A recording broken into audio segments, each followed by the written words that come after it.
Profit or loss prior to incorporation.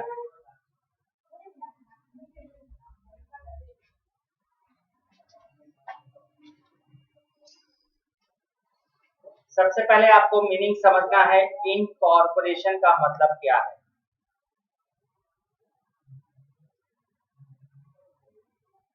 आप लोग क्या समझते हो इनकॉर्पोरेशन का मतलब?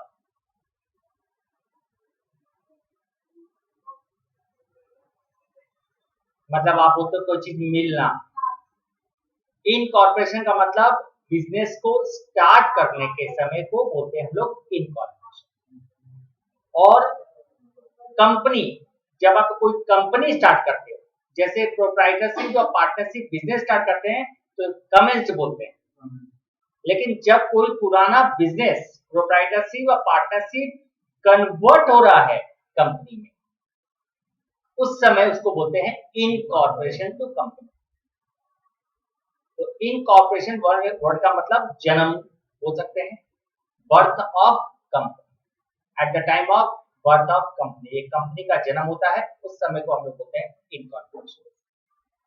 प्रायर मतलब इनकॉर्पोरेशन के पहले। प्रॉफिट और लॉस मतलब हमको कंपनी में इनकॉर्पोरेट होते वक्त प्रॉफिट या लॉस फाइंड करना है, वो इस चैप्टर में हम लोग को सीखना। लेकिन एक सिंपल ये इनकॉर्पोरेशन वर्ड बोलने से काम नहीं होगा, इसके बारे में डिटेल्स हम लोग को समझना। प्रोप्राइटरशिप, आपको मालूम है proprietorship is a type of business, single owner, और ये सिंगल ऑनर ही उस बिजनेस का मालिक है। कैपिटल यही इन्वेस्ट करता है, प्रॉफिट यही ले लेता है, ये हम लोग को मालूम। लेकिन अगर इस बिजनेस में और हमको कैपिटल इन्वेस्ट करना पड़े और इस ऑनर के पास और कैपिटल नहीं है तो उसको बाजार से लोन लेना पड़ेगा, और नहीं तो वो चाहे इस प्रोप्राइटरशिप को पार्टनरशिप में कन्वर्ट कर सकता है, जहां पर दो या दो से ज्यादा हो पार्टनरशिप, ताकि वो पार्टनर बनते ही और कैपिटल लेके आएगा, बिजनेस एक्सपेंड हो जाएगा, कैपिटल आ जाएगा, बिजनेस को ज्यादा स्मूथली चला सकते हैं। लेकिन प्रॉफिट का बारी जब आएगा तो हम ये बोलेंगे कि वो प्रॉफिट पार्टनर्स लोग में आपस में बांटा जाएगा। लेकिन उसके बाद भी पार्टनरशिप फर्म भी अगर एक्सपेंडेबल होता है तो फिर हमको जाना पड़ता है कंपनी, और कंपनी में हम बोल सकते हैं प्राइवेट या पब्लिक। लेकिन फैक्टर हमारा यहाँ ये है नहीं कि कौन से कंपनी में आप कन्वर्ट कर रहे हैं, फैक्टर है partnership firm converted to company. अब उसके लिए भी आपको ये समझना है, क्या ये पार्टनरशिप फर्म में जो पार्टनर्स है या प्रोप्राइटरशिप में जो प्रोप्राइटर है वो खुद कंपनी में कन्वर्ट कर रहा है? खुद कन्वर्ट करने का मतलब वो भी एक one of the member of company बन जाएगा और वो अपने बिजनेस का एसेट्स एंड लायबिलिटीज कंपनी को दे देगा। तो आप बोलोगे दोस्तों वो तो खुद ही मेंबर है तो दे किसको देगा? आप लोग ने पढ़ा था सेपरेट एंटिटी की प्रोप्राइटर और उसका बिजनेस दोनों सेपरेट है। तो कंपनी में वो खुद मेंबर है, चाहे प्रोप्राइटर चाहे पार्टनर्स, लेकिन उसके अलावा और भी मेंबर्स होंगे और वो मेंबर्स लोग कैपिटल देंगे और इन लोग भी कैपिटल देंगे। लेकिन कैपिटल के फॉर्म में इन लोग चाहे तो अपने बिजनेस का एसेट्स एंड लायबिलिटीज दे देंगे बिजनेस। मतलब ये कहने का है कि अगर मान लीजिए मेरा एक बिजनेस है और हम ऑलरेडी उसमें कैपिटल इन्वेस्ट कर चुके हैं और उस कैपिटल से हमने एसेट्स और लायबिलिटीज बना लिया है, अब हम उसको कंपनी में कन्वर्ट कर रहे हैं और कन्वर्ट करते वक्त आप में से कुछ को हम उसका मेंबर बना रहे हैं, तो आप लोग in the form of cash capital दे रहे हो और मैं इन द फॉर्म ऑफ अपने बिजनेस का एसेट्स एंड लायबिलिटीज दे रहा हूं। वो भी तो कैपिटल हुआ but in the form of assets and liabilities, और मैं भी उस कंपनी का क्या बन जाऊंगा? That is called the partnership form, proprietorship form converted to लेकिन जैसे ही हम कंपनी में कन्वर्ट करेंगे ना, उसमें हम लोग का कुछ फॉर्मेलिटीज है, सिर्फ बोल देने से नहीं काम चलता है। पार्टनरशिप एक्ट है, मालूम है ना? Proprietorship no act, but company act है 2013। उस एक्ट के अनुसार में हमको कंपनी के नाम पर रजिस्ट्रेशन करवाना पड़ेगा, क्योंकि पार्टनरशिप से जब हम कंपनी में कन्वर्ट करेंगे तो हमको उसको रजिस्ट्रेशन करवाना पड़ेगा। प्रोप्राइटरशिप से कंपनी में कन्वर्ट करेंगे तो हमको रजिस्ट्रेशन करवाना पड़ेगा, और उस रजिस्ट्रेशन के लिए हमको पहले अप्लाई करना पड़ेगा कि किस नाम से हमको कंपनी करना है। और ऐसा भी होता है पहले से ही ऑलरेडी कंपनी है, मान लीजिए पहले से ही कंपनी है और वो कंपनी इस प्रोप्राइटरशिप फर्म को ले रही है, खरीद रही है, तो ऑटोमेटिकली ये पार्टनरशिप फर्म कंपनी के नाम पर कन्वर्ट होगा, तब भी रजिस्ट्रेशन करवाना पड़ेगा। तो ये रजिस्ट्रेशन कहां होगा? कंपनीज एक्ट के अनुसार रजिस्ट्रार बनाया हुआ है, जहां पर आपको कंपनी का नाम रजिस्टर करना पड़ेगा। और रजिस्ट्रेशन को फॉर्मेलिटीज को पूरा करते वक्त करीबन 2-3-4 महीने लग जाते हैं। तो समझ लीजिए कि यहां पर मेरा बिजनेस है जो हम पहले से कर रहे हैं, और 1 अप्रैल 2020 को हमने सोचा मेरा पार्टनरशिप बिजनेस है, अब हम इसको किस में कन्वर्ट कर लेंगे? कंपनी में। हमने तुरंत कंपनी में कन्वर्ट करने के लिए कंपनी फॉर्म कर लिया, आरएन कंपनी, पहले से नहीं था, फॉर्म किया, और इस नाम से हम रजिस्ट्रेशन कर रहे हैं। लेकिन रजिस्ट्रेशन जब हमने कंपनी फॉर्म किया उसमें करीबन समझ लीजिए 1 जुलाई आ गया, और 1 जुलाई तक में जाके मेरे को कंपनी के नाम पर रजिस्ट्रेशन मिल गया।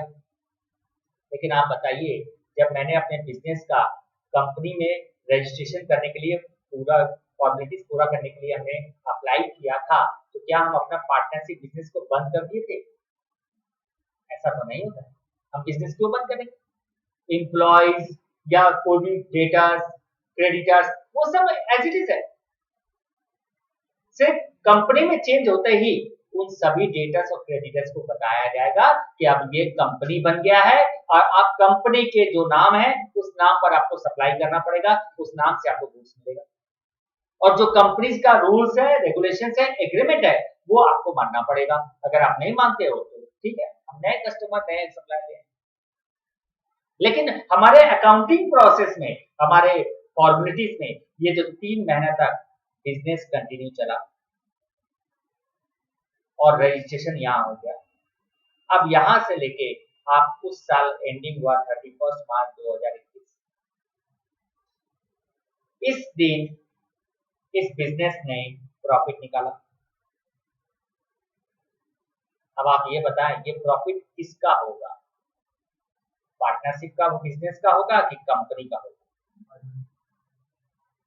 आपके अनुसार मान लीजिए यहाँ 1 लाख रुपया प्रॉफिट आ गया, तो वो 1 लाख रुपए का प्रॉफिट किसको मिलना चाहिए? कंपनी के नाम पर कंपनी को दिया जाए कि पार्टनरशिप को दिया जाए कि दोनों को दिया जाए? बोलिए, क्या ओपिनियन लग रहा है? क्यों हाफ? 6 महीना नहीं है, 1 अप्रैल है, 1 अप्रैल से जुलाई, जुलाई में 3 महीना है।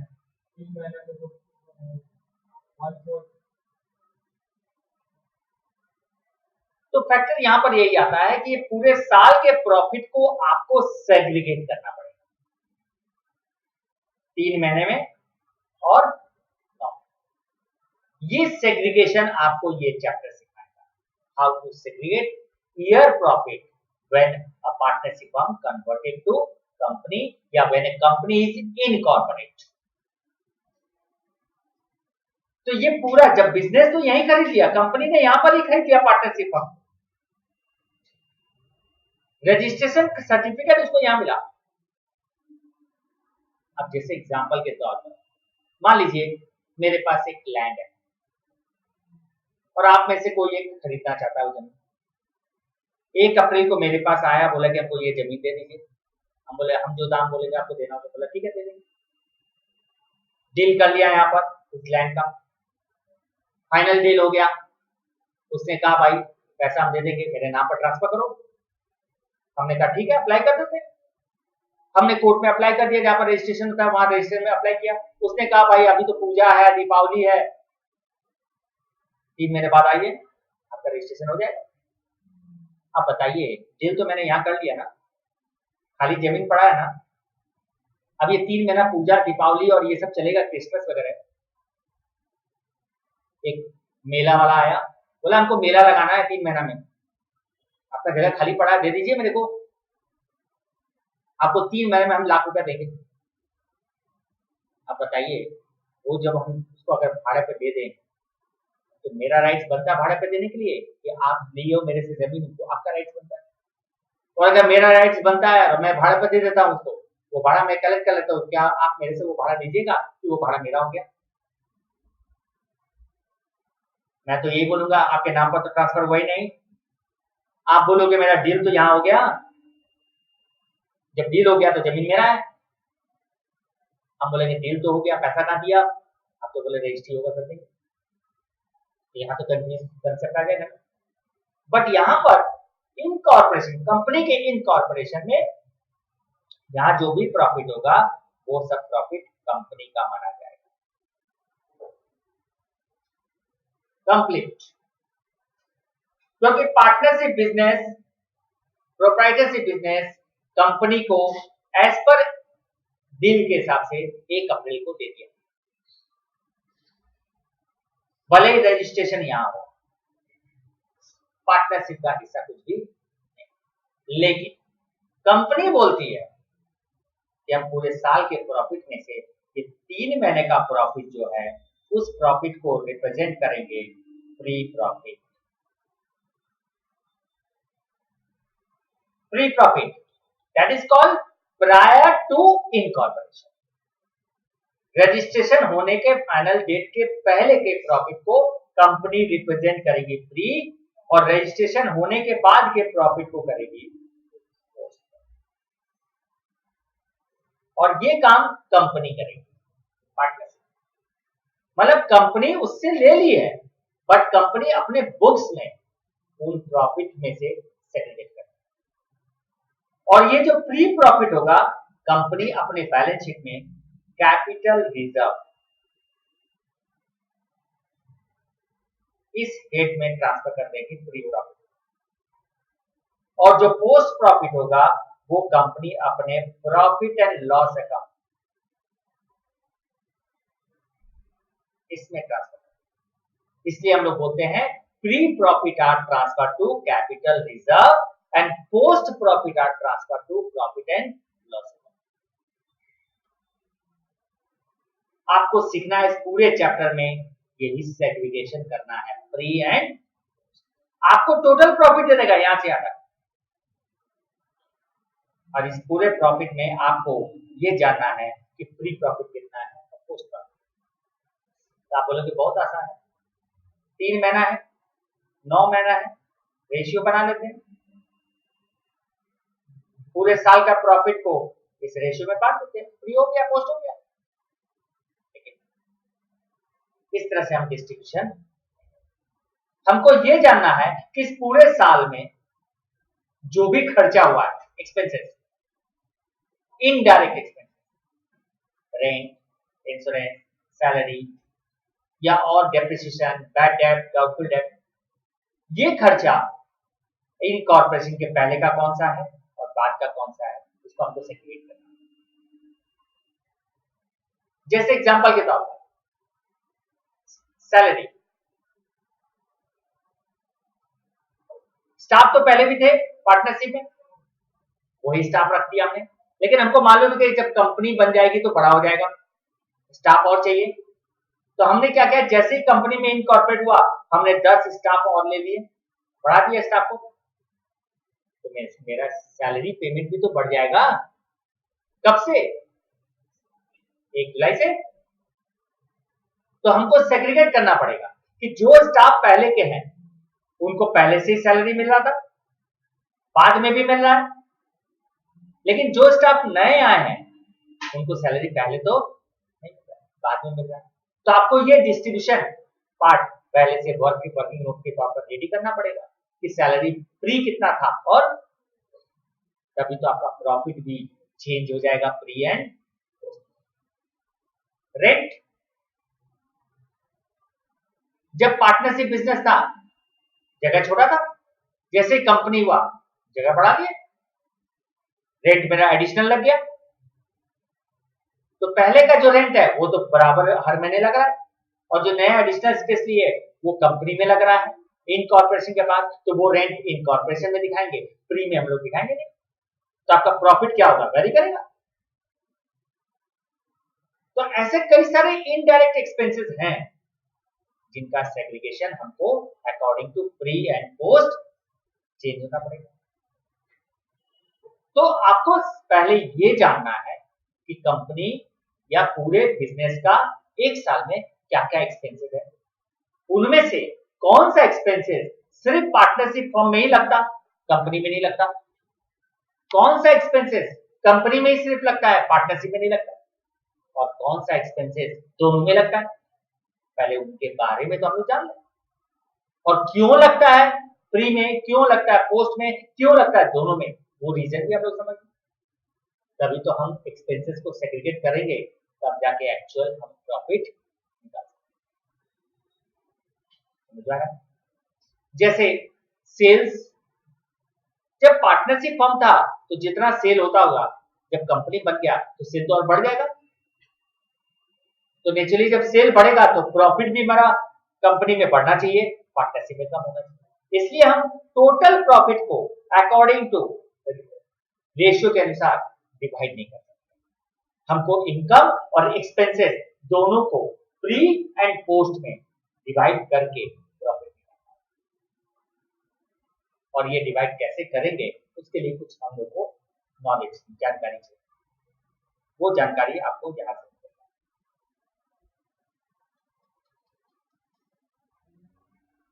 When a new company is formed to acquire a running business from a date prior to incorporation, then such case business unit is purchased first and then registration of acquiring company take place later. पहले हम business खरीदेंगे, उसके बाद उसको registration के लिए apply करेंगे, और समय लगता है उसमें रजिस्ट्रेशन, इसलिए हम लोग प्रॉफिट को प्री एंड पोस्ट में बांटते। Treatment, any profit prior to incorporation, अब ये भी बताया था pre and post. Prior to incorporation कौन सा प्रॉफिट बोलते हैं, प्री।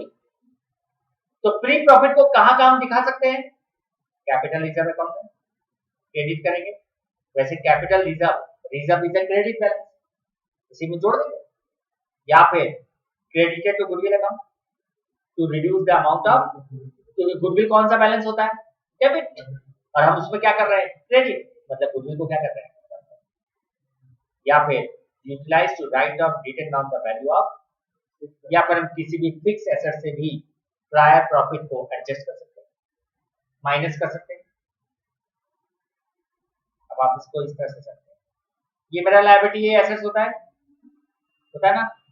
कैपिटलिज्म हम लोग कहां दिखाते हैं लायबिलिटी में, तो प्री प्रॉफिट कैपिटलिज्म में ऐड करेंगे, और अगर इसमें ऐड नहीं करते हैं तो एसेट साइड में गुडविल से क्या करेंगे, माइनस, और गुडविल से माइनस नहीं करेंगे तो फिक्स एसेट से भी क्या करेंगे।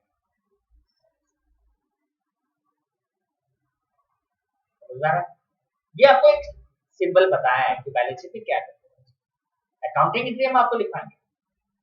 दूसरी तरफ लॉस हो गया तो रिवर्स, यहां पर आपको बोला क्रेडिट टू कैपिटलिज्म, अब क्या हो जाएगा, डेबिट टू कैपिटलिज्म, लॉस होगा। यहां पर बोला था क्रेडिट टू गुडविल अकाउंट, तो अब क्या हो जाएगा, डेबिट टू गुडविल अकाउंट। यहां पर बोला था utilize to written down the value of assets, मतलब वैल्यू ऑफ एसेट्स को क्रेडिट कर रहे हैं, घटा रहे हैं, अब क्या कर देंगे, डेबिट कर देंगे। जस्ट इसी का रिवर्स है। तो आपको ये मालूम होना चाहिए कि प्री प्रॉफिट को हम किस हेड से एडजस्ट कर सकते हैं। तो 3 हेड्स याद रखिएगा, capitalism, goodwill and fixed assets. Clear, बोलो। प्रॉफिट है। आप ये बताइए प्रॉफिट जो है हम लोग लायबिलिटी साइड में दिखाते हैं और फिक्स एसेट हम एसेट साइड में दिखाते हैं, दोनों ही अपोजिट है। एक तरह से देखा जाए तो लोग आप एक दूसरे से माइनस ही हो रहे हैं, एसेट्स माइनस लायबिलिटी। तो प्रायर प्रॉफिट भी तो हमारा कैपिटल रिजर्व है जो लायबिलिटी होता है, फिक्स एसेट से माइनस कर। दैट मींस ये कहने का मतलब है तीन प्रायोरिटी है। पहला प्रायोरिटी कैपिटल रिजर्व, जब कैपिटल रिजर्व ना हो तो गुडविल, गुडविल ना हो तो फिक्स एसेट, ये प्रायोरिटी है। बट आपको हमेशा यही याद रखना है, अगर ऑब्जेक्टिव क्वेश्चन में कोई ये पूछे तो पहला ऑप्शन ही आपको मिलेगा कि pre profit credited to capital reserve, क्योंकि ये कैपिटल प्रॉफिट है।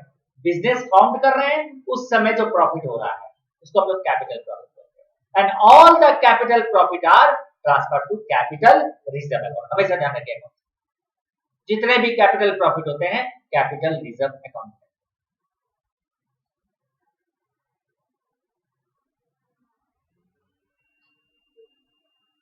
अब आइए यहां से आपको एक एक चीज सीखना है। सबसे पहला पॉइंट ग्रॉस प्रॉफिट का।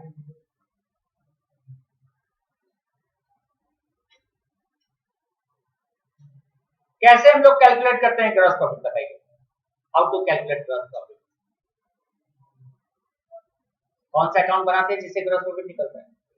Trading account. और ट्रेडिंग अकाउंट में हम लोग क्या क्या शो करते हैं? Opening stock, purchase, sales, closing stock. और जब भी हम लोग प्रॉफिट प्रायर टू इनकॉर्पोरेशन का बात होगा तो trading account pre and post नहीं होता है। Trading account pre and post, trading account से जो ग्रॉस प्रॉफिट निकालते हैं इस ग्रॉस प्रॉफिट को ही हम लोग प्री एंड पोस्ट में बांटेंगे। ग्रॉस प्रॉफिट को परचेज को नहीं बांटना है, सेल को नहीं बांटना है, ओपनिंग स्टॉक को नहीं बांटना है, क्लोजिंग स्टॉक को नहीं बांटना है। हम ग्रॉस प्रॉफिट को प्री एंड पोस्ट में बांटेंगे और उसका रेशियो है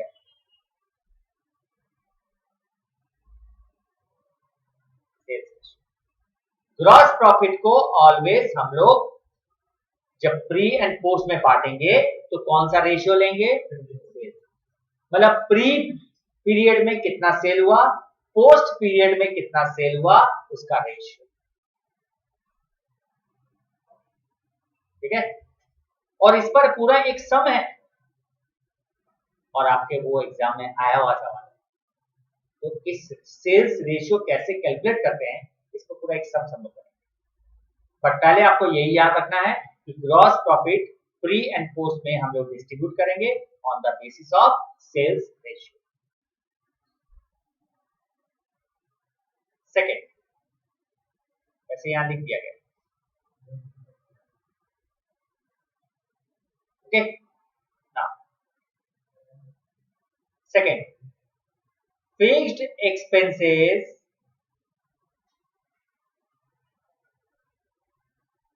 on time ratio.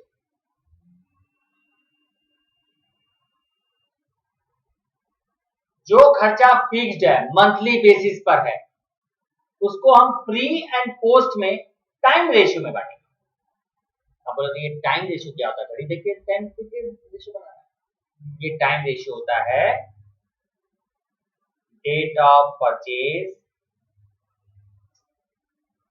Date of incorporation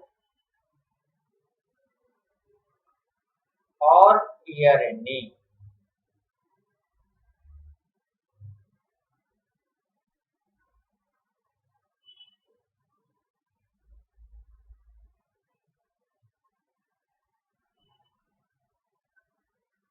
ये क्या हुआ?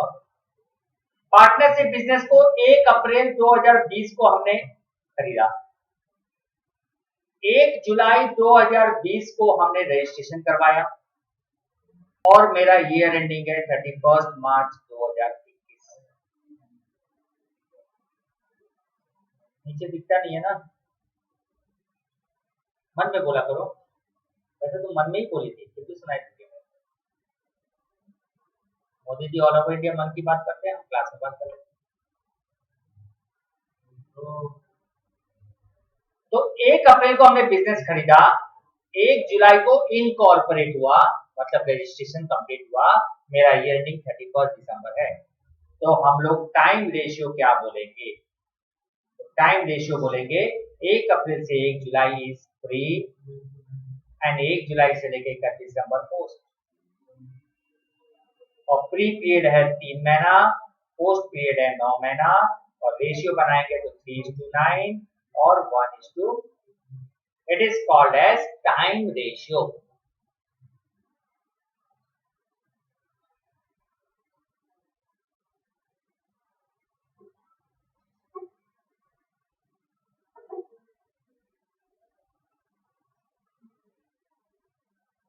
समझ में आया टाइम रेशियो कैसे कैलकुलेट करते हैं? तो हमको 3 चीज चाहिए टाइम रेशियो के लिए। आपने बिजनेस कब खरीदा, आपका इनकॉर्पोरेशन कब हुआ, आपका ईयर एंडिंग क्या, और प्री एंड पोस्ट निकालने। अब आपको जानना है कि इस टाइम रेशियो को कौन से एक्सपेंसेस में हम यूज करेंगे, उस एक्सपेंसेस का नाम जानना है, और वो एक्सपेंसेस जो आप पढ़ के खुद समझ सकते हो कि ये खर्चा टाइम बेसिस पर ही होता होगा। सैलरी, स्टाफ को सैलरी मंथली बेसिस पर मिलता है, तो हम यहाँ पर 1:3 के रेशियो में सैलरी को प्री एंड पोस्ट में बांट सकते हैं। रेंट, भाड़ा मंथली बेसिस पर देते हैं। कैरेज आउटवर्ड, क्या ये मंथली बेसिस पर होता है? क्या होता है कैरेज आउटवर्ड? जब आप गुड्स बेचते हो तो कस्टमर के गोडाउन तक पहुंचाने का खर्चा, क्या ये टाइम बेसिस पे होना चाहिए? ये सेल्स भी हो रहा है ना, जब आप सेल कर रहे हो तो भी खर्चे क्रिएट हो रहे हैं। तो हमको पहले ये पहचानना है कि कौन कौन सा एक्सपेंसेस टाइम बेसिस पे होता है। उसका कुछ लिस्ट हमने आपको यहाँ दिए। Expenses depends upon time, salary, wages, rent, insurance, और सिर्फ ये 4 ही नहीं, इससे थोड़ी पूरा चक्र खत्म हो जाएगा। बहुत सारे एक्सपेंसेस है और उसके लिए आपको घबराने का बेकार नहीं। हमने आपको पूरा चार्ट बना के दिया, ये चार्ट है और चार्ट की तरह इसको खा लेना तो क्लियर हो जाएगा। ठीक है, भूख नहीं रहते हुए भी, भूख नहीं है, अच्छा ठीक है, वो सही बात हो रही है। बात भूख और भूख है तो वैसे ही, चार्ट और चार्ट है तो वैसे ही। तो देखिए हमने यहाँ पर आपको लिस्ट दिया और मेरे ख्याल से जहां तक है आपको इस लिस्ट के बाहर नहीं मिलेगा, मेरे एक्सपीरियंस। वैसे आप लोग तो जानते हो, ढूंढ लाते हो कहीं ना कहीं, ऐसा कुछ अजीब सा। ठीक है, अपना ही नाम लिख के लिया, भैया ये एक्सपेंसेस कहाँ पे बटेगा, ऐसा हो जाता है। तो देखिए हम यहाँ पर आपको लिस्ट जो बता रहे हैं वो 2 तरह का रेशियो में बांट सकते हैं, टाइम जो अभी आपको बताया, और सेल्स। सेल्स इसलिए बता रहे हैं, कुछ खर्चे ऐसे हैं जो सेल्स रेशियो में बांटेंगे। क्यों? क्योंकि वो टाइम टू टाइम सेल्स बढ़ता और घटता है तो मेरा खर्चा भी बढ़ता और, लेकिन कुछ एक्सपेंसेस ऐसे हैं जो इनकॉर्पोरेशन के पहले ही लगते हैं, बाद में राइज ही नहीं होते, और कुछ खर्चे ऐसे हैं जो इनकॉर्पोरेशन के बाद में होते हैं। ठीक है, समझ आ रहा है? तो बात क्लियर हो रहा है? और इसको हम, जो मेरा ओपिनियन कहता है, और वो आप इस तरह से सेग्रीगेट कर सकते हैं।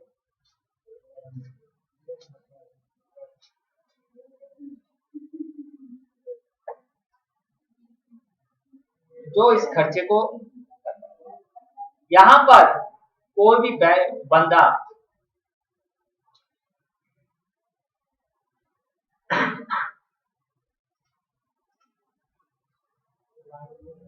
यहां का जो खर्चा है वो बंदा जो अनमैरिड है खर्चा अपने बियर कर रहा है, प्राय यहाँ मैरिड हो गया, उसके बाद वो सबका खर्चा बियर कर रहा है। ठीक है, लेकिन अगर ईयर एंड में पूरे फैमिली का खर्चा अगर काउंटिंग करें तो सेग्रीगेट करना पड़ेगा ना। वो तो यही बोलेगा मेरा शादी के पहले क्या खर्चा लगा था वो बताइए, शादी के बाद क्या खर्चा लगा वो डिवाइड कीजिए। अगर यहाँ पर 2 3 4 बंदे हैं आपस में जो माने फैमिली मेंबर्स हैं और उसमें डिवीजन करना हो खर्चा, तो एक भाई दूसरे भाई को बोलेगा मेरा तो शादी हुआ नहीं, तुम्हारा हुआ है, तुम्हारा खर्चा बेसिक बढ़ गया है, खर्चा बांटो, होता है। तो ये चैप्टर आप सीखोगे तो वो भी सीख लोगे, या वो सीख लो तो ये सीख लो। तो आपको हम प्रॉफिट प्रायर इनकॉर्पोरेशन बता देते हैं, बट आप please don't use in a family. हाँ, ये चीज गलत हो जाएगा, आपका फैमिली में यूज नहीं करें, ठीक है। हाँ, वो नीचे एक तो पतला छोटा छोटा वर्ड्स में लिख देंगे, वो आता है ना, वो क्या बोलते हैं, हाँ डिस्क्लेमर आता है ना, वो लिख के दे देंगे, ठीक है। तो चलिए, एडवर्टीजमेंट किस रेशियो में होना चाहिए एडवर्टाइजमेंट, ये तो यहाँ लिखा हुआ है, रीजन बताइए। क्योंकि हम एडवर्टाइज करते हैं टू इंक्रीज द सेल। जब कंपनी नहीं बना था उसके पहले हो सकता है एडवर्टाइजमेंट नहीं करते हो, भाई बहुत बड़ा खर्चा है, ऐड नहीं करेंगे। जैसे कंपनी फॉर्म हुआ, कंपनी ने अपना ऐड करना चालू कर दिया, तो बताइए एडवर्टाइजमेंट खर्चा किस रेशियो में बांटेंगे, प्री एंड पोस्ट में? नहीं, पोस्ट। फिर हम बांटेंगे क्यों? अगर आपको ये इंफॉर्मेशन दे कि जब पार्टनरशिप बिजनेस था वो ऐड ही नहीं करता था, और कंपनी बनते ही हुआ कंपनी ऐड करना चालू कर दी, उसका सेल बढ़ गया कंपनी का, तो फिर ये एडवर्टाइजमेंट पोस्ट में चला गया। लेकिन जब आपको ये बताया नहीं कि ये एडवर्टाइजमेंट खर्चा पहले पार्टनरशिप करती थी कि नहीं करती थी, तो हम मान के चलेंगे कि सेल तो पहले भी हो रहा था, तो पहले भी होता होगा, और अब कंपनी बनने के बाद सेल बढ़ गया तो एडवर्टाइजमेंट खर्चा भी बढ़ेगा। इसलिए हम लोग एडवर्टाइजमेंट को सेल्स रेशियो में बांटेंगे। अगर कोई इंफॉर्मेशन ना दे तो, और अगर दे उसका बात मानेंगे तो देगा। समझ में आ रहा है? सैलरी, ये तो हम लोग जानते हैं, स्टाफ को सैलरी देते हैं, तो ये हम लोग रेशियो बांटेंगे टाइम रेशियो, क्योंकि स्टाफ तो पहले भी था बाद में। अगर उसके बारे में ये बता दे कि कंपनी बनने के बाद स्टाफ बढ़ा दिया गया, तो फिर जो कंपनी बनाने का जितने स्टाफ बढ़े हैं उसका सैलरी सिर्फ पोस्ट में जाएगा, लेकिन पहले का जो सैलरी है वो प्री एंड पोस्ट दोनों में जाएगा। समझ में आ रहा है? डेप्रिसिएशन, ये तो टाइम बेसिस पे ही बांटेंगे ना। मशीन तो पहले भी यूज कर रहे थे, अभी भी कर रहे हैं, बट कंपनी बनने के बाद कंपनी कुछ एडिशनल मशीन ले आएगी तो उसका डेप्रिसिएशन सिर्फ पोस्ट में लगेगा, और अगर नहीं लाएगी तो पूरा डेप्रिसिएशन प्री एंड पोस्ट में बांटेंगे। किस रेशियो में? Time ratio. Interest to vendor, ये भी समझना जरूरी है, क्या होता है पहले तो आप बताएं, इंटरेस्ट टू वेंडर का मतलब क्या होता है?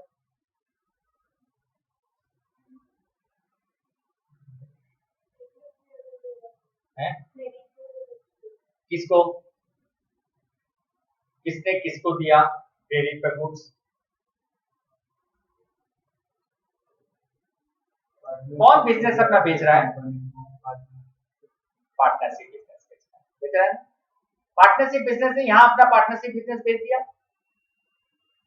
कंपनी यहाँ पर रजिस्ट्रेशन करवा ली, कंपनी ने कहा भाई तुम्हारा रजिस्ट्रेशन मेरा कंप्लीट होने के बाद हम तुमको पैसा देंगे, उसके पहले पैसा नहीं देंगे। उसने तो अपना यहाँ बिजनेस बेच दिया, तो पार्टनरशिप बिजनेस ने कहा ठीक है हम पैसा यहाँ लेंगे रजिस्ट्रेशन में, लेकिन हम इतने महीने का क्या ले लेंगे, इंटरेस्ट। आज आपको हमने बेचा, आप बोलोगे 3 महीने के बाद हम पैसा देंगे, तो फिर 3 महीने का इंटरेस्ट दो। और वो भी नहीं, कंपनी ने कहा रजिस्ट्रेशन के होने के बाद हम यहाँ पर पैसा देंगे, 5 महीने के बाद यहाँ से, तो पार्टनरशिप ने कहा ठीक है कोई बात नहीं, हमको 5 महीने का इंटरेस्ट दो। कंपनी ने कहा ले लीजिए इंटरेस्ट, तो वो इंटरेस्ट हो गया इंटरेस्ट टू वेंडर। अब ये interest to vendor company pre में दिखाएगी कि पोस्ट में दिखाएगी कि दोनों में दिखाएगी? तो अगर यहां पर इंटरेस्ट दे रही है कंपनी तो वो इंटरेस्ट कौन से पीरियड का है? फ्री का है, फ्री में दिखाना चाहिए। ठीक है, और अगर यहां पर दे रही है इंटरेस्ट तो फिर फ्री में ये दिखाएंगे, और इतना जो इंटरेस्ट है वो किसमें जाएगा? उसमें जाएगा। तो इसका मतलब ये 3 महीना हो गया और ये 2 महीना हो गया, तो रेशियो क्या बन गया? तो इंटरेस्ट टू वेंडर को 3:2 में बांट देंगे, फ्री कॉस्ट। तो हमको ये देखना है एक्चुअली कि इंटरेस्ट टू वेंडर, वेंडर जो बिजनेस बेच रहा है उसको इंटरेस्ट कब से कब तक का मिल रहा है, जिसको हम लोग बोल सकते हैं time for which amount remains. कितने समय तक कंपनी ने पैसा नहीं दिया, उस टाइम पीरियड के अनुसार ही हम रेशियो बनाएंगे। ना तो वो आपका वो टाइम रेशियो होगा, ना sales ratio. Time spend on which unpaid amount. समझ में आ रहा है? डायरेक्टर फीस,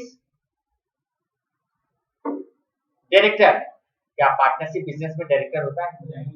किसमें होता है? तो फिर ये पोस्ट में जाएगा सिर्फ, क्योंकि डायरेक्टर तो तभी अपॉइंट हुआ होगा जब कंपनी बन गया, तो उसको सैलरी मिल रहा होगा, उसको कमीशन मिल रहा है, उसको फीस मिल रहा है, सब पोस्ट पीरियड का मिलेगा, इसलिए ये सिर्फ पोस्ट में जाएगा। पार्टनर सैलरी, क्योंकि पार्टनरशिप बिजनेस तो इनकॉर्पोरेशन के पहले था, तो सिर्फ फ्री में जाएगा।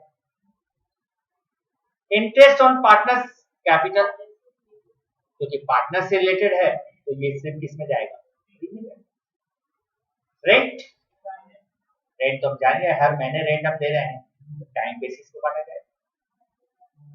कैरेज आउटवर्ड, ये तो सेल्स रेशियो में आपको समझ में आ रहा है। जनरल एक्सपेंडिचर टाइम रेशियो में होगा। जनरल मतलब कोई भी तरह का खर्चा, अब किसी भी तरह का खर्चा स्पेसिफाइड नहीं हो तो हम क्या करेंगे? हम नोट लिख देंगे, टाइम रेशियो में बांट देंगे, नोट लिख देंगे, सेल्स रेशियो में बांट देंगे। मेरा इच्छा। इनकम टाइम बेसिस पर। इंटरेस्ट ऑन डिवेंचर, मतलब डिवेंचर होल्डर्स को इंटरेस्ट दे रहे हैं। वैसे डिवेंचर का कहां पर फॉर्म होता है? कंपनी में, तो डिवेंचर का इंटरेस्ट किसमें जाएगा? सिर्फ प्रिलिमिनरी एक्सपेंडिचर, इसको बोलेंगे क्या होता है? प्रिलिमिनरी एक्सपेंडिचर है, और इसीलिए फ्री बोला है तो फ्री में दे देते हैं। फ्री वर्ड है, फ्री मैच कर रहा है तो दे देते हैं। बहुत अच्छा, ये बुद्धि तो बहुत अच्छा लगा। मैंने इसका मतलब ये हुआ कि अगर मान लो कि तुम्हारी बोले रिकॉर्डिंग में जाएगा, अगर तुम्हारी गर्लफ्रेंड को कोई दूसरा एंजॉयमेंट दे रहा है तो तुम जल रहे हो, तो हम ये बोले कि दीपक जल रहा है? नहीं, दीपक जल रहा है का मतलब क्या समझते हो? जो हमने दिवाली में दीपक जलाते हैं तो हम लोग बोलते हैं दीपक जल रहा है।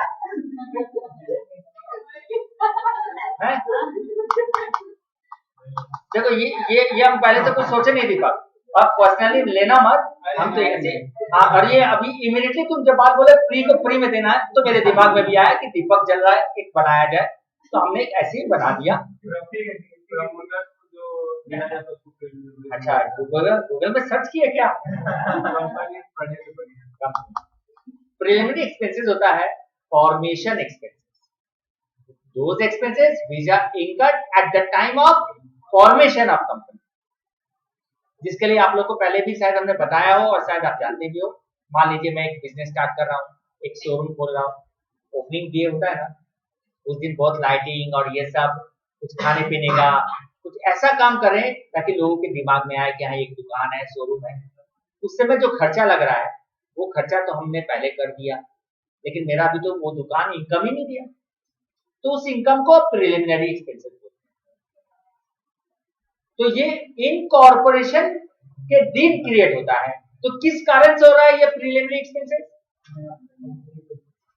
तो हम लोग बोलेंगे कंपनी के कारण से हो रहा है, इसलिए इसको किस में देंगे? पोस्ट। रीजन क्योंकि ये एक्सपेंडिचर कंपनी का, ओके। प्रोविजन पर टैक्स, पार्टनरशिप में तो इंडिविजुअल टैक्स लगता है, पार्टनरशिप का पार्टनर्स लोग का टैक्स लगता है, कंपनी में लगता है प्रोविजन पर टैक्स। इसलिए किसमें जाएगा? प्रिंटिंग स्टेशनरी, टाइम वाइज होगा। ऑफिस का जो भी खर्चा है सबको हम लोग टाइम वाइज में बांटते हैं। रेंट रेट्स टाइम वाइज लिखा हुआ है यहाँ पर। बैड डेट क्यों? क्योंकि बैड डेट कब होता है? जब हम कस्टमर को गुड्स क्रेडिट में बेचते हैं, मतलब क्रेडिट में सेल करते हैं। इसका मतलब ये सेल्स रेशियो में होना चाहिए। जिस पीरियड में, जिस पोस्ट पीरियड में अगर सेल ज्यादा हो रहा है, बैड डेट ज्यादा हो रहा है, तो बैड डेट पोस्ट का हो गया। दोनों में हो रहा है तो दोनों में हो गया। तो किस रेशियो में बांटेंगे हम लोग? डिस्काउंट अलाउड हम कस्टमर को देते हैं और कस्टमर क्रिएट होता है जब हम सेल करते हैं, इसलिए सेल्स रेशियो। अदर एक्सपेंडिचर, ये तो ऑफिस का अदर का मतलब कुछ भी हो सकता है। ऑडिट फीस, ऑडिट हम लोग कंपनी में करवाते हैं, पार्टनरशिप और प्रोप्राइटरशिप में कंपलसरी, इसलिए ऑडिट फीस पोस्ट में देते हैं। एडमिनिस्ट्रेटिव, ऑफिस का खर्चा है, टाइम रेशियो करते हैं। मैनेजिंग डायरेक्टर रेम्युनरेशन, तो मैनेजर और डायरेक्टर कंपनी में होते हैं, पोस्ट में होना चाहिए। मैनेजर सैलरी, मैनेजर ज्यादातर पार्टनरशिप में और प्रोप्राइटरशिप में होते हैं। अगर कंपनी में भी मैनेजर है तो फिर आप दोनों में दीजिएगा टाइम रेशियो। और सिर्फ पार्टनरशिप में था तो फ्री, सिर्फ कंपनी में है मतलब किसी में भी हो सकता है, according to the situation. Distribution expenses, हम जब सेल करते हैं तो डिस्ट्रीब्यूशन करते हैं। पैकिंग एक्सपेंसेस, जब गुड्स हम बेच दिए, पैक करवा के कस्टमर को डिलीवर करते हैं, sales ratio. Profit and loss on sale of assets, तो ये डिपेंड करता है कब आप बेच रहे हो एसेट्स को, प्री में, पोस्ट में, उसके अनुसार प्रॉफिट एंड लॉस प्री या पोस्ट में। डिस्काउंट रिसीव्ड कब होता है? परचेज करते हैं, इससे परचेज रेशियो में जाएगा। और सेल्स टैक्स किस पर देते हैं हम लोग? सेल्स रेशियो में देते हैं। समझ में आ रहा है? तो ये जो लिस्ट हमने दिया है ना, ये लिस्ट से आपको और ज्यादा क्लियरिटी रहेगा। कभी भी कोई सवाल में प्रॉब्लम हो, लिस्ट देखिए कौन से रेशियो पे बांटा है। बात समझ में आया? देखिए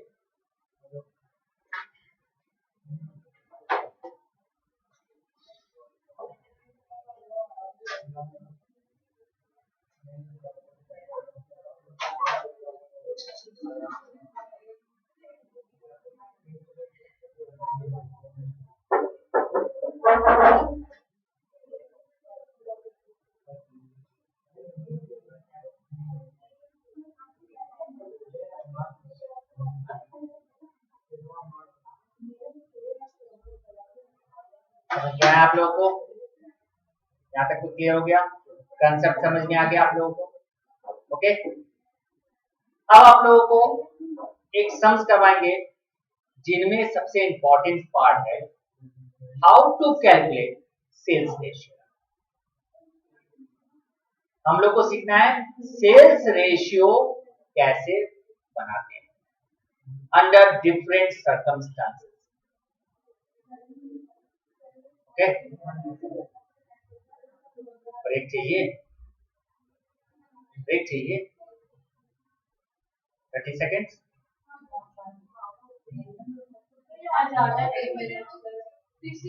चलिए 60 सेकेंड्स। अरे तुमको सोने के लिए नहीं बोलेंगे, वर्कर थोड़ी हो जो फर्स्ट हाफ के बाद 1 घंटा आराम करोगे फिर सेकंड हाफ काम करोगे। चलिए कोई बात नहीं, 60 सेकेंड्स का आप लोग एक ब्रेक दे। ओके,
मैंने 60 सेकंड्स में आप लोगों ने सिर्फ मोबाइल ऑपरेट किया, सब लोग, सिर्फ वो पीछे वो लोग 3 मिनट को, उसमें भी वो कर रही है 2 मिनट।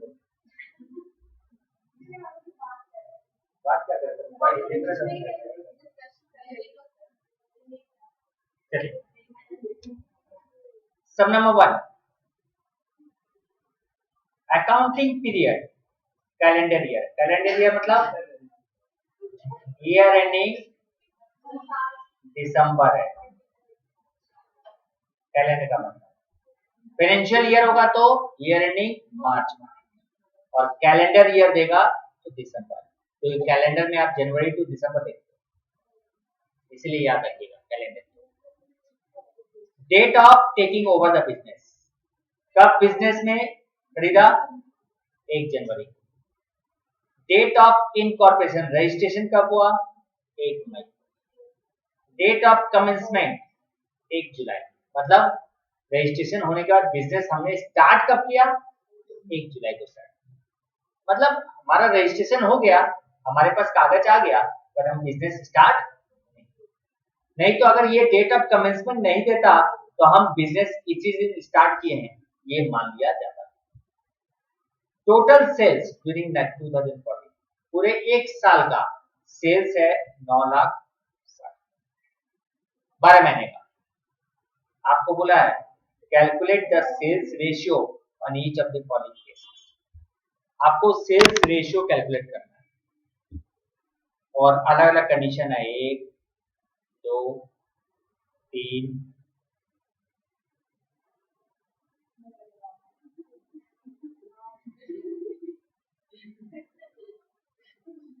4, 5, 6,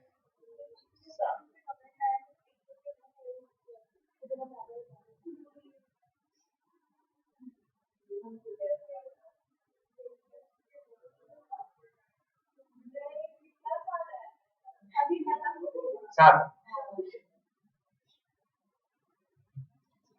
भाई इसमें आपको सम क्या करना है, सेल्स रेशियो निकालना।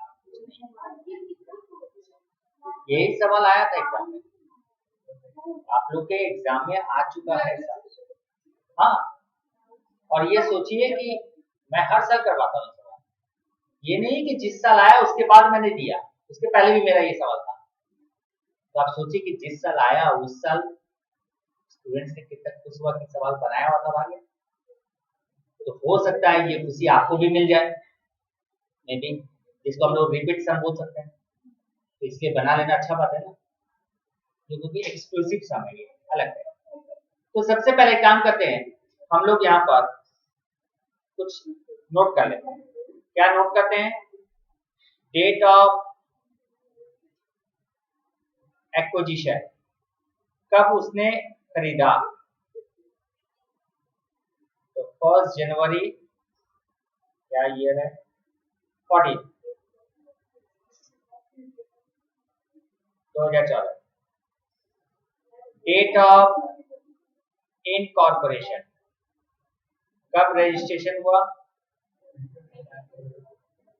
हम बोलेंगे 1 मई 2014। डेट ऑफ कमेंसमेंट,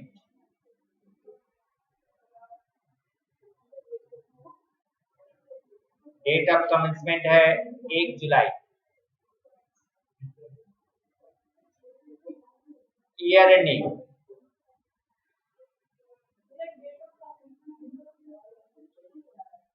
जिस दिन से बिजनेस उसने स्टार्ट, रजिस्ट्रेशन उसको मिल गया 1 मई, तब से स्टार्ट कर सकता, और उसने स्टार्ट किया है 1 जुलाई। एक्विजिशन मतलब उस दिन बिजनेस खरीदा, तो आपको 1 जनवरी से 1 मई ये आपका हो गया free period, that is 4 month. 1 मई से 31 दिसंबर आपका 8 मंथ।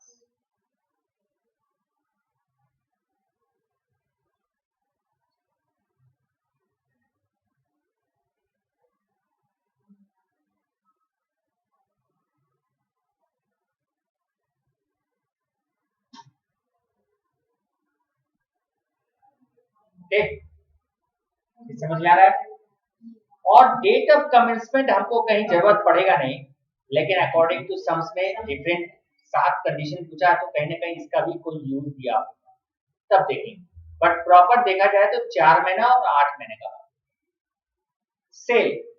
अगर आप देखो तो 9,60,000 ईयरली सेल्स है, तो एवरेज निकालने के लिए हम डिवाइड बाय 12 कर देंगे, तो 80,000 एवरेज मंथली सेल हो गया।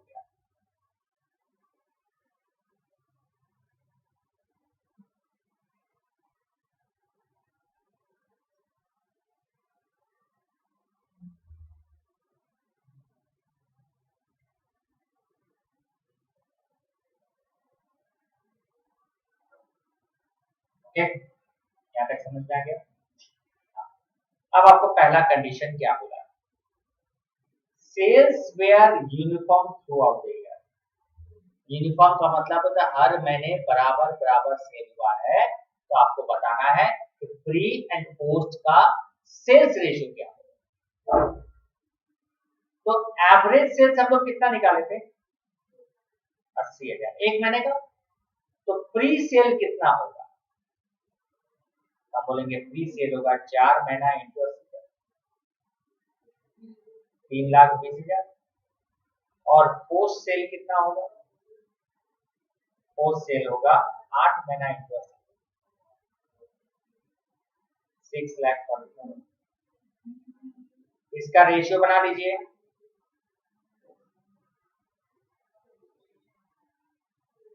One is to.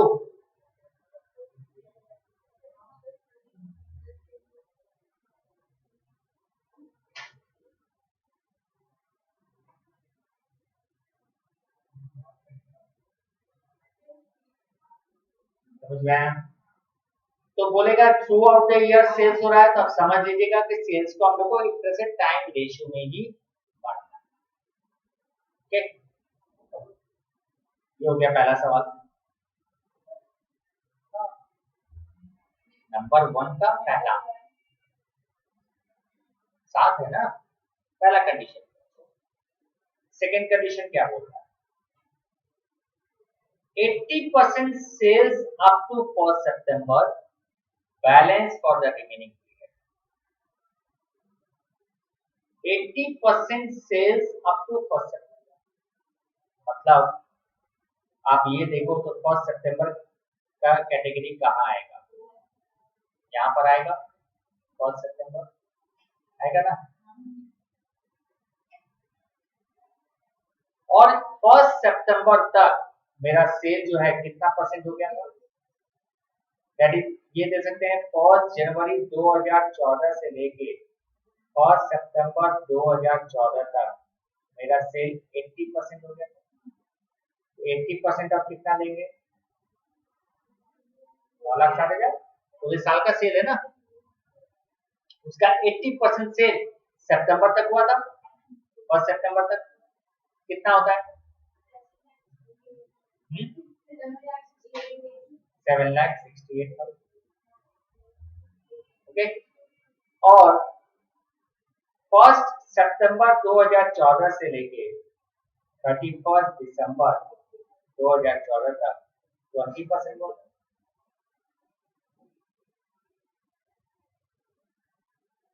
कितना,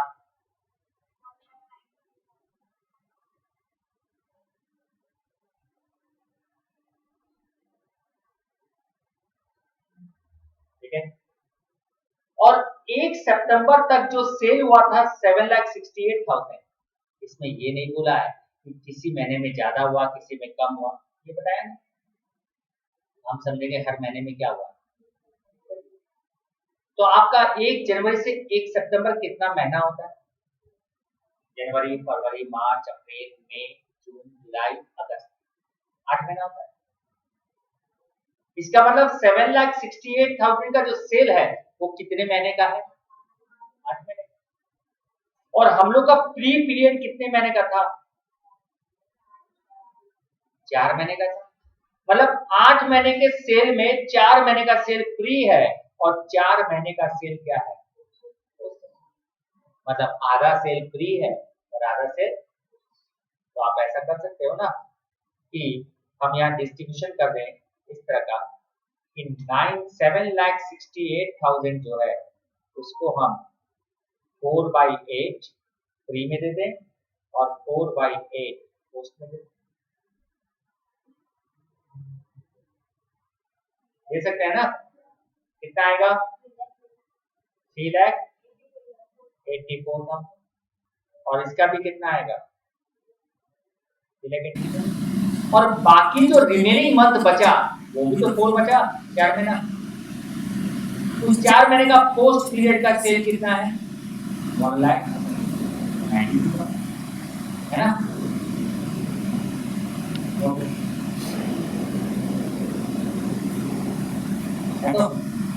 तो आप ये सोचिए कि आप लोग को प्री एंड पोस्ट का सेल निकालना हो तो प्री सेल कितना हो जाएगा? 3,84,000। और पोस्ट सेल कितना हो जाएगा? पोस्ट सेल हो जाएगा 3,84,000 प्लस 1,90,000। प्री सेल हो गया 3,84,000, पोस्ट सेल हो गया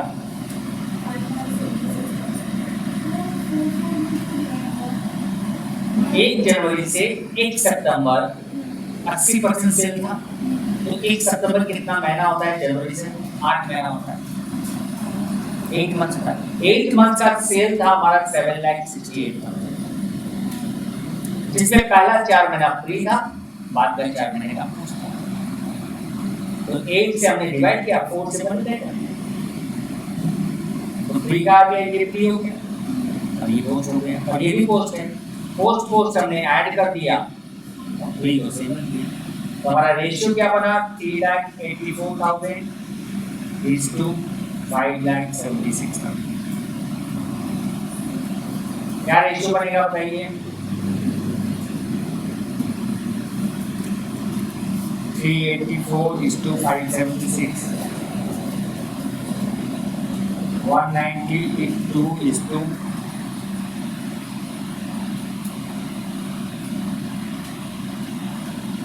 2 आया ना?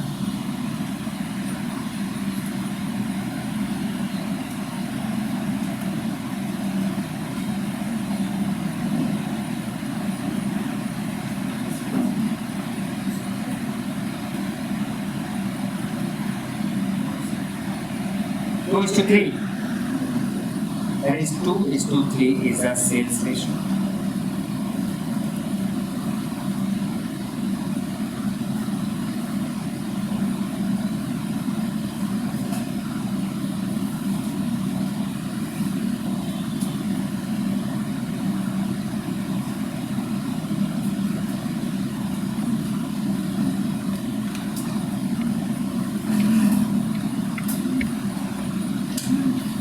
समझ आ रहा है पॉइंट? मतलब आपको सम्स का कंसेप्ट समझना है, सम्स में क्या बोला उसके अनुसार क्यों करना है। और एक बार आप ये 7 सम्स कर लिए सेल्स रेशियो का, तो कोई भी सवाल आप आराम से बना सकते हो जिसमें सेल्स रेशियो कैलकुलेट करना पड़े, आराम से कर सकते हो।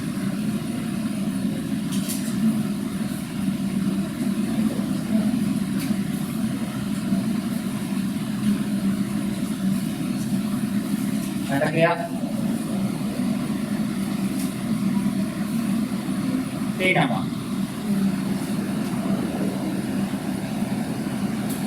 Sales were under January twice the average sales, February equal to average, May to अगस्त यहाँ पर बचा क्या? मार्च, अप्रैल, कुछ बोला ही नहीं। क्या समझेंगे मार्च अप्रैल में क्या हुआ? क्योंकि सीधा बोला जनवरी में ट्वाइस था, फरवरी में इक्वल था, और मई टू अगस्त में बोला 1/4 of the average sales each month, और अक्टूबर नवंबर में बोला है 3 times the average sales in each month. तो इसका मतलब है यहाँ पर मार्च और अप्रैल ये दोनों नहीं बताया, और यहाँ पर देखिए अगस्त के बाद सितंबर नहीं बताया और दिसंबर नहीं बताया। ये 4 महीने के बारे में कोई इंफॉर्मेशन नहीं दिया। तो आप क्या समझोगे 4 महीना? इस 4 महीने में सेल्स हुआ ही नहीं है। अब बोलोगे क्यों? हम क्यों माने, कैसे समझे नहीं हुआ? क्योंकि यहाँ लिखा है इक्वल टू एवरेज सेल्स। जब फरवरी में लिख दिया कि एवरेज सेल के बराबर है, तो फिर मार्च अप्रैल में क्यों नहीं लिखा? और अगर मार्च अप्रैल में इक्वल टू एवरेज में नहीं लिखा, इसका मतलब उस साल से उस महीने में सेल होता तो नहीं देता फरवरी मार्च अप्रैल इक्वल सेल्स। ये समझ में आया? तो आपको नोट ये लिखना पड़ेगा कि month of March, April, September and December there is no sale. Okay, समझ आ रहा है? अब बात है ट्वाइस द एवरेज सेल का मतलब क्या हुआ? जनवरी महीने में twice the average sale, average हर महीने में सेल कितना हो रहा था? 80,000, और ट्वाइस का मतलब डबल, मतलब जनवरी महीने का सेल कितना होगा? 1,60,000।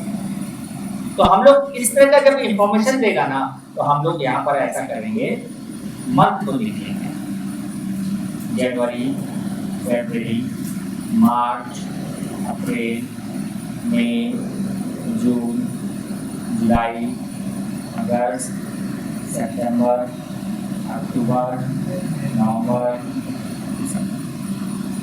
अगर नहीं आता हो आप लोगों को तो कैलेंडर देख लीजिएगा, ठीक है, और नहीं तो मोबाइल में आप लोग के पास होगा, और उससे ज़्यादा अगर वो भी ना मिले तो गूगल में सर्च कर लीजिएगा, ओके। और नेट कनेक्शन ना हो तो अड़ोस पड़ोस से वाईफाई। तो जनवरी में कितना सेल बोला? डबल, डबल मतलब हो गया 1,60,000।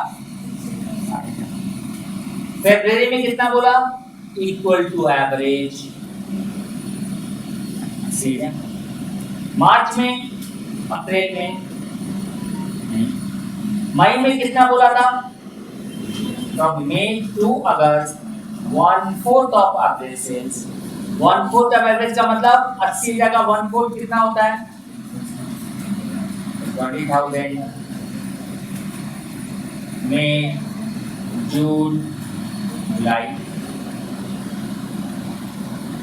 अगस्त है, अगस्त, मई टू अगस्त, मई, जून, जुलाई और अगस्त, 4 महीने। सितंबर में क्या हुआ? सितंबर सेल ही नहीं हुआ। अक्टूबर नवंबर 3 टाइम्स ईच मंथ, मतलब सितंबर में नहीं, अक्टूबर में कितना हो जाएगा? 2,40,000, 3 टाइम्स हुई। नवंबर में कितना हो जाएगा? और दिसंबर में। तो जब आपको हर महीने का चेंजेस देगा ना, तो आपको मंथ वाइज कैलकुलेट करना। इसमें प्री कौन सा है, या कौन कौन सा महीना प्री था? 4 महीना। बाकी सब का सब हमारा क्या है? 160 प्लस 80 कितना हो गया? 240। और ये कितना हो गया? 20 प्लस 20 40, 60, 80, 480, 560। इसका मतलब रेशियो क्या बन गया? 240 is to 560।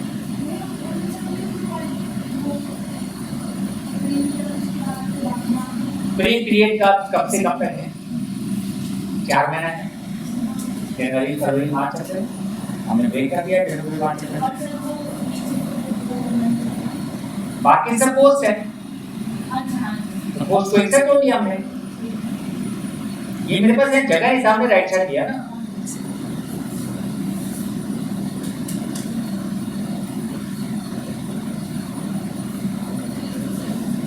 क्या रेशियो आया 3:2।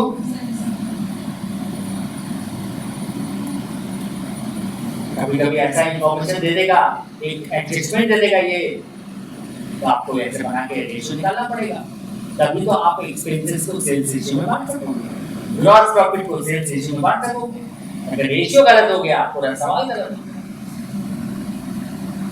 ये पूरा रेशियो पर डिपेंड करता है।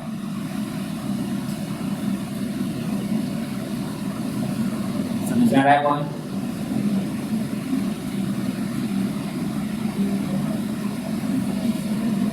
चौथा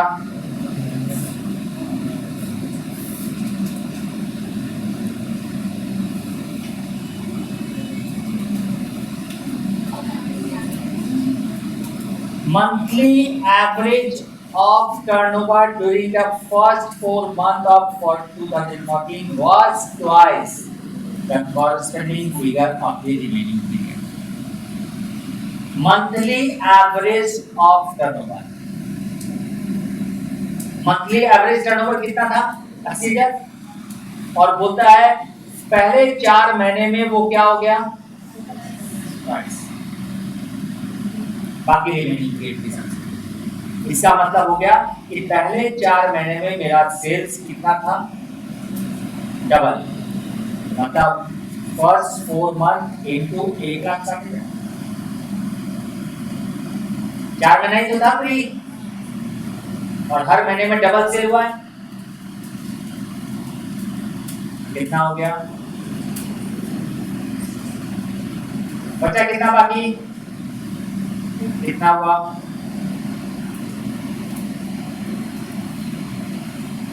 रेशियो हो गया 1:1।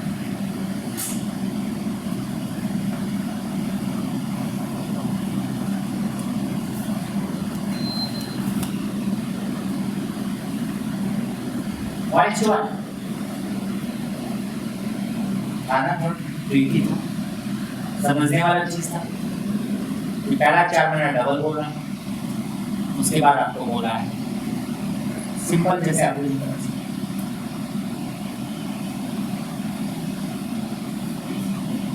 पांचवा फिफ्थ में लिखा है monthly average turnover during the first 8 month was twice. पहला 8 महीना डबल था।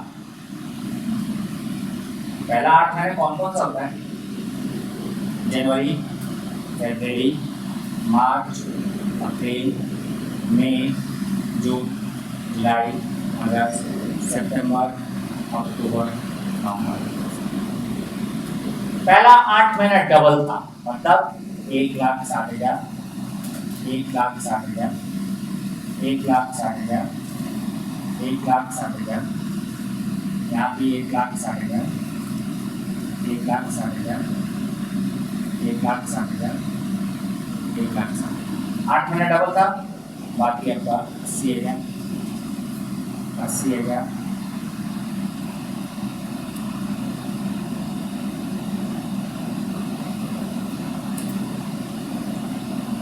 पीरियड कौन सा है, पहला 4 कितना हो गया 4,40,000। पोस्ट पे क्या है पूरा, ये हो गया 4,40,000 प्लस 3,20,000, 9,00,000। रेशियो बना लीजिए कितना होता है 2:3।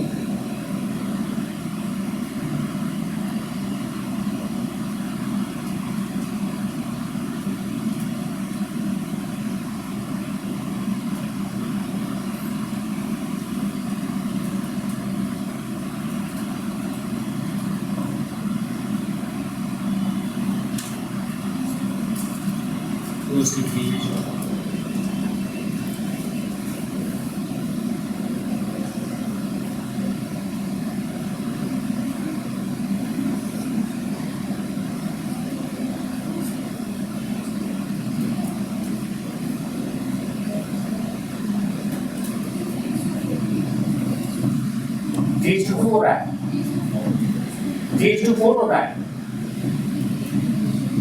कैसे 32 से हम डिवाइड करेंगे 64 और 96 कितनी होगी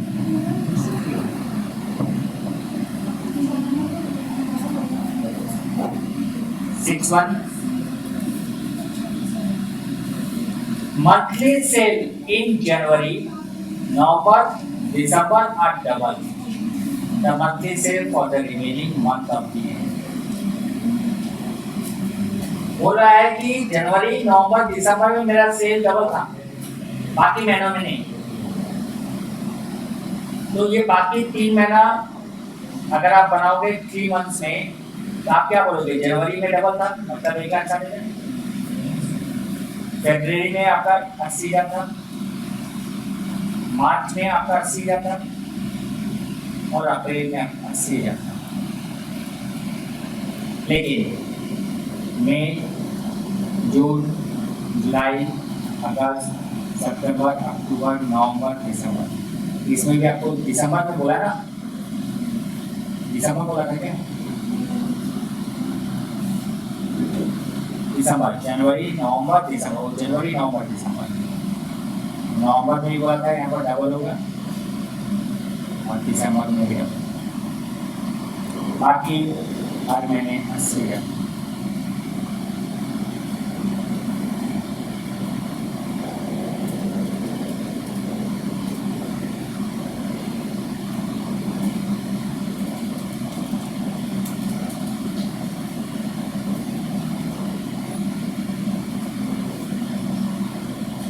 कितना हो जाएगा ये 4 लाख 20 प्लस 480 8 लाख हो गया 4 लाख 1:2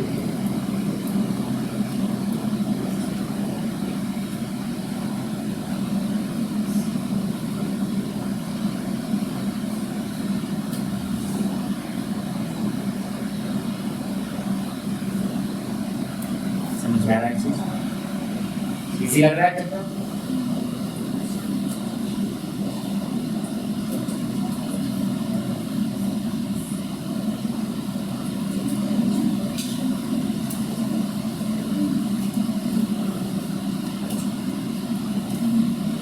सेवन नंबर कर दिया।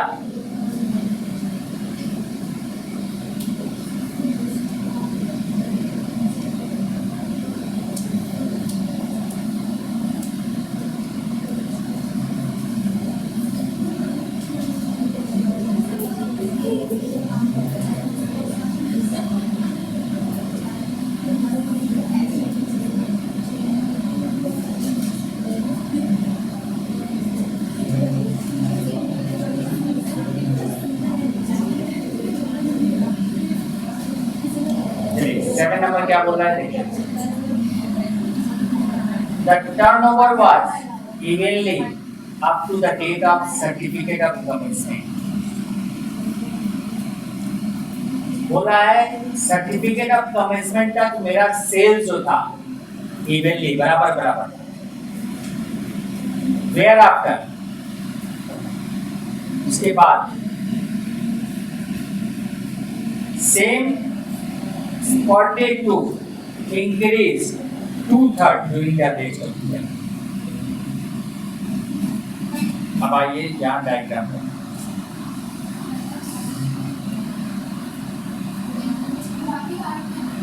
नहीं सर्टिफिकेट ऑफ कमेंसमेंट ये है यहां तक आपका सेल जितना भी हो रहा था हर महीने में उसके बाद आपका सेल 2/3 सेल बढ़ गया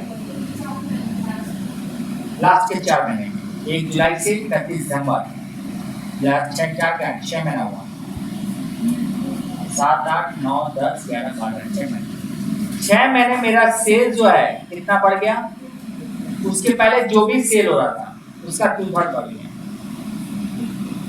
तो यहाँ पर एवरेज सेल का नहीं बोला है यहाँ बोला है कि हर महीने इवनली हो रहा था लेकिन सितंबर जुलाई के बाद से मेरा सेल 2/3 इंक्रीज कर गया। तो हम ये बोल सकते हैं कि जनवरी में मेरा सेल कितना हुआ था हम बोलेंगे जनवरी में मेरा सेल अगर 1 रुपया हुआ था, फरवरी में भी 1 हुआ था, मार्च में भी 1 हुआ था और अप्रैल में भी 1 हुआ था, मई में 1 हुआ, जून में 1 हुआ। लेकिन जुलाई से मेरा सेल 1 प्लस बढ़ गया, अगस्त में मेरा सेल 1 प्लस, सितंबर में मेरा सेल 1 प्लस, अक्टूबर में मेरा सेल 1 प्लस, नवंबर में मेरा सेल 1 प्लस और दिसंबर में मेरा सेल 1 प्लस। ये हुआ 4 महीने में मेरा सेल कितना हो गया? ये 4 महीने में मेरा सेल कितना हो गया? कितना हो जाएगा? 1 प्लस 2/3 को कितना बोलेंगे? 5/3। ये भी कितना हो जाएगा?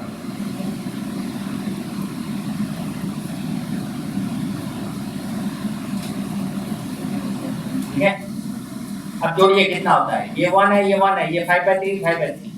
तो हम क्या बोलेंगे? 1 प्लस 1 प्लस 5/3 प्लस 5/3, और ये भी तो है प्लस 5/3 प्लस 5/3 प्लस 5/3 प्लस 5/3। ये होगा। ये 4 तो फ्री है, फोर्थ को जोड़ेंगे तो क्या निकालेंगे? एलसीएम 3। ये कितना होगा? 3 plus 3 plus 5 plus 5 plus 5 plus 5 plus 5 plus 5। तो 4 तो रहेगा ही। यहाँ पर कितना हो जाएगा? 1 3, ये सबको ऐड कीजिए, कितना होता है? कितना? एलसीएम निकालेंगे तो 3 आएगा एलसीएम।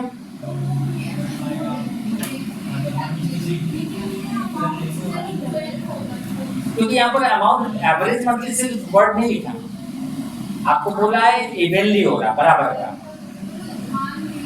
1 हो रहा है, तभी तो 1 प्लस 2/3 कितना आया? ये 42/3। कैसे 36 होगा?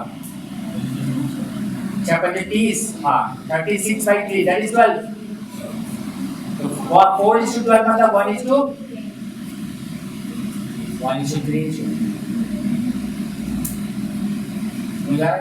देखिए कितना अलग अलग तरीके से सेल्स को बताया है। ऐसे ही एग्जाम में आपको एक एडजस्टमेंट इस तरह के 7 पॉइंट में से कोई एक पॉइंट दे देगा। तो हमने ये जो 7 डिफरेंट पॉइंट समझाए ना, आपको ये याद रखना है कि कैसे सेल्स में, जबकि एक साल ये पूरा का पूरा सवाल आ गया ऐसे कैसे 7 सेल्स रेशियो पूछते हैं, इसलिए आपको वो भी ध्यान रखना है और इसमें से कोई एक एडजस्टमेंट उठा के आपके सवाल में दे देगा, वो भी ध्यान रखना है। समझा रहा थी? ओके, तो आज यहीं तक हम लोग करते हैं। नेक्स्ट क्लास में हम लोग और करेंगे, मतलब लगभग आपका ये 3 क्लास लगेगा। आज 1 क्लास कंप्लीट, नेक्स्ट 2 क्लास में ही खत्म हो जाएगा। ठीक है।